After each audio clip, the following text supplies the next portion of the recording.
Rajasthan high court ने civil जज recruitment 2024 का नोटिफिकेशन जारी कर दिया है और यहाँ पर 222 पोस्ट निकली हुई है। 9 अप्रैल से लेकर 9 मई के बीच में आप अप्लाई कर सकते हो। देखिए, अगर आप जब कभी भी जज के लिए अप्लाई करते हो, सिविल जज के लिए, तो आपकी जो डिग्री होती है, चाहे आपने बीटेक कर रखा हो या बीएससी या बीए कर रखा हो, वो काम नहीं आते। यहाँ पर स्पेशल डिग्री मांगी जाती है, लॉ की डिग्री। ठीक है, तो आपने लॉ कर रखा है तो आप फिर अप्लाई कर सकते हो। अब ये सैलरी वगैरह, सैलरी के बारे में मैं डिस्कस नहीं करूंगा। तो आप चलते हम देखते हैं कि कब। देखिए, मैंने आपको बता दिया कि आप कब से अप्लाई कर सकते हो, कैसे अप्लाई करोगे ये भी मैं बताऊंगा आपको। और एक और मैं बात बताना चाहता हूँ। जैसे आपने देखा होगा, पीसीएस के एग्जाम होते हैं तो उनके जो एग्जाम के सेंटर होते हैं वो ऑल किसी सारे स्टेट में, बड़े बड़े शहरों में हो ही जाते हैं। लेकिन ये जो जज की परीक्षा होती है, सिविल जज की जो एग्जाम होते हैं, ये पर्टिकुलर मतलब कुछ ही जगह पर होते हैं। जैसे यहाँ पर राजस्थान का जो एग्जाम होगा वो जोधपुर और जयपुर में ही आयोजित कराए जाएंगे, दोनों के प्री और मेन। अब इसकी जो प्री की डेट है, देखिए यहाँ पर मतलब बोला है संभावित। संभावित का मतलब पोस्टपोन भी हो सकती है। 16 जून को है प्री की जो एग्जाम है। 3 चरणों में ये एग्जाम कंडक्ट करा जाता है। प्री होगा, मेन होगा, फिर आपका इंटरव्यू होता है। फीस कितनी है आप देख लेना। आप किस कैटेगरी में आते हैं। 1,250 रुपए भी है, 750 रुपए भी है, और 1,000 रुपए भी। देखिए, दूसरे स्टेट के भी लोग अप्लाई कर सकते हैं। ऐसा नहीं कि जो दूसरे स्टेट के लोग हैं वे अप्लाई नहीं कर सकते, वे भी अप्लाई कर सकते हैं। वैकेंसी का यहाँ पर डिस्ट्रीब्यूशन दिया गया है कि किसके लिए कितनी वैकेंसी निकली हुई है। और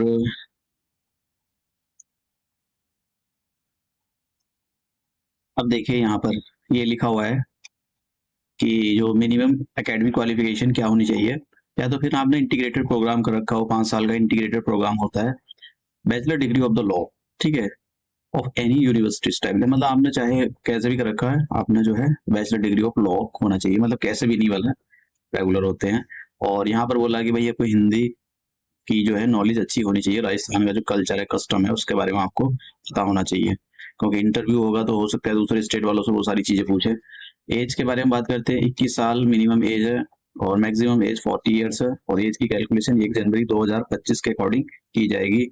राजस्थान के लोगों को एज रिलैक्सेशन भी दिया जाएगा, जैसे कि 5 साल का age relaxation schedule caste, schedule tribes और अदर बैकवर्ड क्लासेस और economically weaker section women candidate, इनको जो है 5 साल का जो है एज रिलैक्सेशन दिया जाएगा। 5 साल का एज रिलैक्सेशन उनको भी दिया जाएगा जो पर्सन्स विद बेंचमार्क डिसेबिलिटी, मतलब डिसेबल पर्सन होते हैं, इनकी डिसेबिलिटी 40% से ज्यादा है, उनको दिया जाएगा।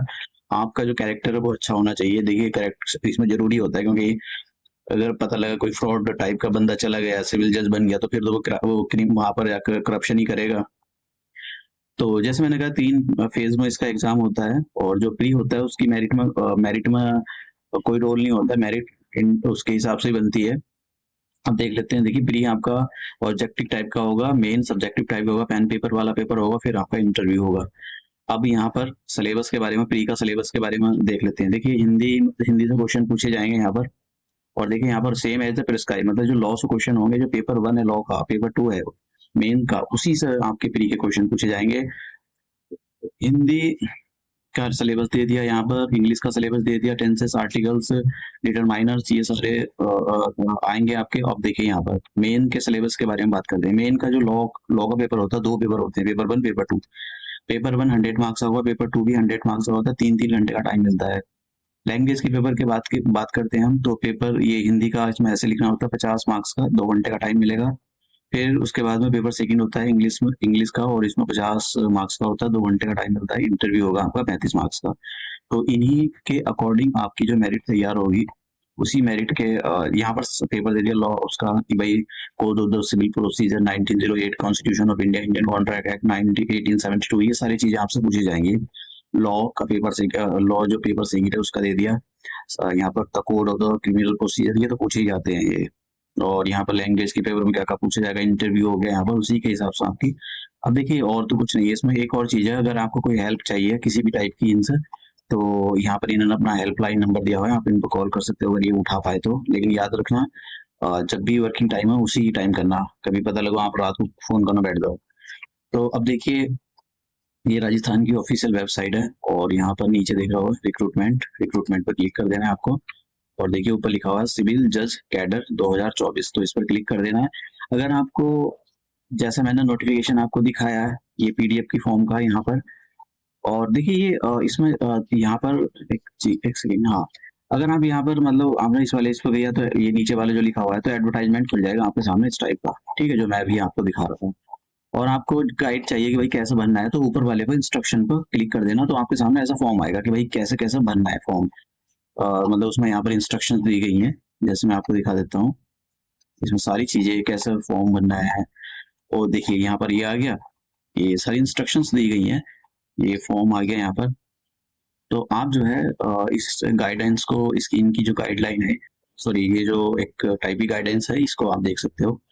उसके बाद में जब आप यहाँ पर आ जाओगे तो आपको अप्लाई करना है। अगर तो ये तो मैंने बताया कि आपको अगर पीडीएफ डाउनलोड करना है, अगर आपको ऑनलाइन अप्लाई करना है तो ऑनलाइन एप्लीकेशन पोर्टल, तो इस पर क्लिक कर देना आपको। और जैसे ही आप क्लिक करोगे तो आपके सामने ये इंटरफेस खुल जाएगा। देखिए अगर आपने ऑलरेडी रजिस्टर करके लिखा हुआ है तो फिर आप यहाँ पर लॉगिन पर क्लिक करोगे और अपना फॉर्म भरना शुरू करोगे। अगर आप पहली बार फॉर्म के लिए अप्लाई कर रहे हो तो पहले तो आपको यहाँ पर, आप क्योंकि आप नए यूजर हो तो इसलिए रजिस्टर ना हो, पहले आप अपने आप को आपको रजिस्टर करना पड़ेगा। तो यहाँ पर आपकी बेसिक इन्फॉर्मेशन हो गया, इसके नाम हो गया, फादर का नाम, मदर का नाम, डेट ऑफ बर्थ, कौन सा जेंडर, वो सारी चीजें, mobile number, user name, password, ये सारी चीजें पूछेगा। फिर रजिस्टर कर लेना आपको, तो फिर अपना फॉर्म जो है भर देना आपको। अगर आगे प्रोसीडिंग का ये मतलब प्रोसेस नहीं करता है तो अगर फॉर्म भरना नहीं होता तो ये था। और अपना आप फॉर्म भर सकते हो। देखिए लास्ट डेट का वेट मत किया करो, क्योंकि फिर यही हो जाता है कि लास्ट डेट बढ़ेगी नहीं बढ़ेगी और बहुत दिक्कत हो जाती है।